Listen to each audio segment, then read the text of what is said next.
welcome to the final video of my MANGOG series. It's been a lot of fun, this series. I've had so much fun playing with this character. He's such an awesome champion in my opinion, and I just want to go over, everything that he does and just put it all together in one final review, and then just end the series there. So yeah, we have 6 topics here. We have his offense, both his damage and his utility, and then we have his best uses, we have his defense capabilities, we have his signature ability, and then we have my overall complaints with the character. And yeah, let's get started. Now, MANGOG is a bit of a weird one because he has 2 forms. His base form is where he's just a very good heavy attack damage dealer, and he has very good interactions with the recoil masteries, right? But then there's the other side of MANGOG. There's the Rintrah side. And this guy is just so unbelievable when he's with Rintrah. The damage output is so good, that ramp up time is very minimal, and he just has access to very strong additional synergies as well. Like, the Rintrah synergy is the most game-changing one for MANGOG, but he also has access to the Black Cat one, the Diablo one, the Loki one, which shortens ramp up time as well. So there's just a lot of synergies that make this guy a very powerful character. So I feel like overall, his damage output at base is pretty alright, but with full synergies, of course, it is just absolutely incredible. So that's my review for his damage output. Good at base, so strong when he has the synergies. So now let's move on to the utility. This guy is just the undisputed king of stagger. He has stagger up pretty much the entire fight. Once the fight begins, you have a stagger up. Once you're enraged, you have a million staggers. He is just the king of stagger, so his buff control is just off the charts. He also has a pretty good power control with his SP2. It plays into his rotation very well, so there's not really much to worry about when it comes to the opponent having too much power at all times. So yeah, pretty reliable power control as well. His immunities are also quite absurd. He has base bleed and armor break immunity, but he can get an energy immunity buff, which provides immunity to shock, cold snap, and incinerates. So very powerful when it comes to immunities. That's up to 6, I believe. Now to go onto the more niche side, he also has access to a very strong unstoppable. Once you're enraged, you become permanently unstoppable, so it's a very, very strong uptime. He's also very tanky overall. Per hatred, he reduces damage taken while enraged, and he also has base resistances as well, so he can take a lot of damage. He was designed to where you have to take a hit, so it's good that he can take a ton of hits. He additionally has access to nullify immunity with the Odin synergy, which is just always nice to have. That's a pretty good piece of utility.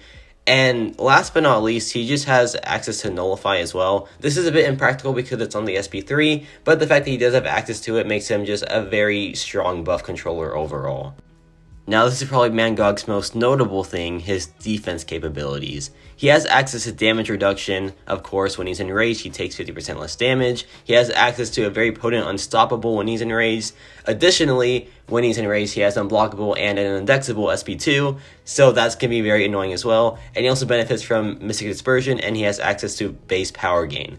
So many things that make this guy very annoying. He is easily one of the best defenders in the entire game, and he is just a very strong defensive rank up if you're looking for one of those. His signature ability is pretty great overall. It provides a decent attack increase because you get increased attack rating per hatred. Additionally, you get to heal from damage taken while you're enraged, and I feel like that's good for both offense and defense. And the biggest part is, you can get a big increase in uptime for your enraged.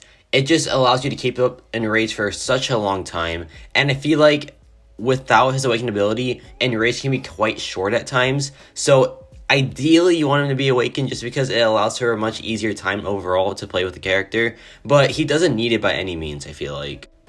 Now let's just go over his best uses. So of course, he is a very powerful defender. I feel like this is the reason most people take him up in the first place, because he just offers a very strong defensive kit. Overall though, I feel like he's a very good general quester as well. He just offers a lot of good general damage output and offers a variety of utility. So he's going to be very viable for just a lot of questing overall. I feel like in Battlegrounds he can work as an attacker, just because versus cosmic characters, he just has a ton of damage output, especially on the heavy attack. So in certain metas I could see this guy working, but for the most part I feel like he is a bit too niche to be a Battlegrounds attacker, a prominent one at least. But when you have the Rintrah synergy, he just works anywhere because he is that good in my opinion. Put on the Rintrah synergy and you can just take him wherever. He will clear any quest for you. He will clear just so much content for you. He's just a very powerful general quester, especially with the Rentra synergy. So yeah, overall, I feel like he does have quite a bit of use, both on the defensive spectrum and the offensive spectrum.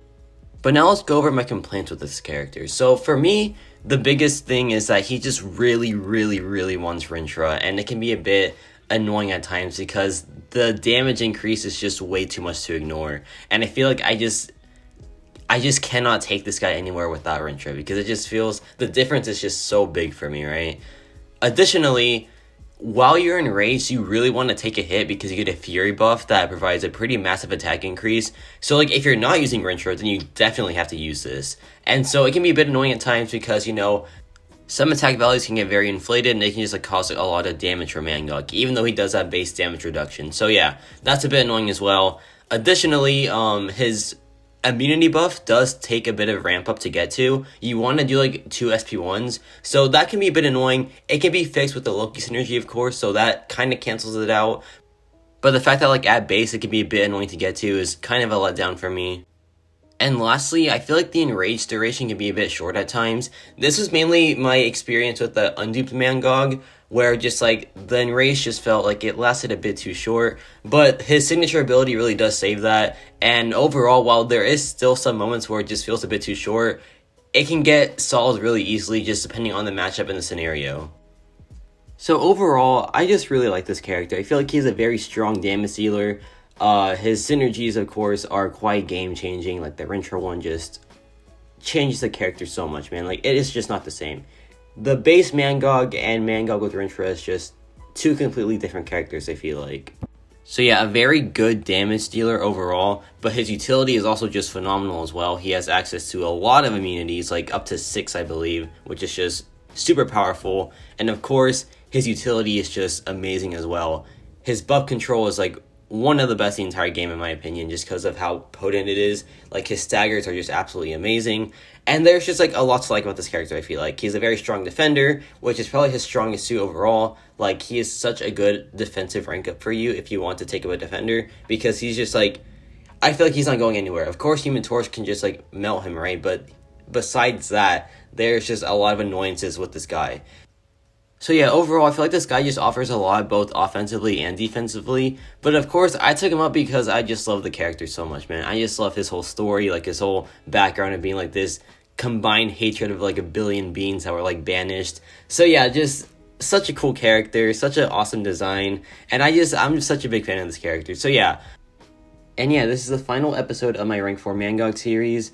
Of course, if I feel like there's some other things I want to cover with him, I will still make videos about him. But like this whole 8-part series is like, it ends here. So yeah, it's been a very fun ride. I really enjoyed making the series. The new series will be coming out very soon featuring a different character. But yeah, let me know your thoughts on MANGOG, and that's about it for me.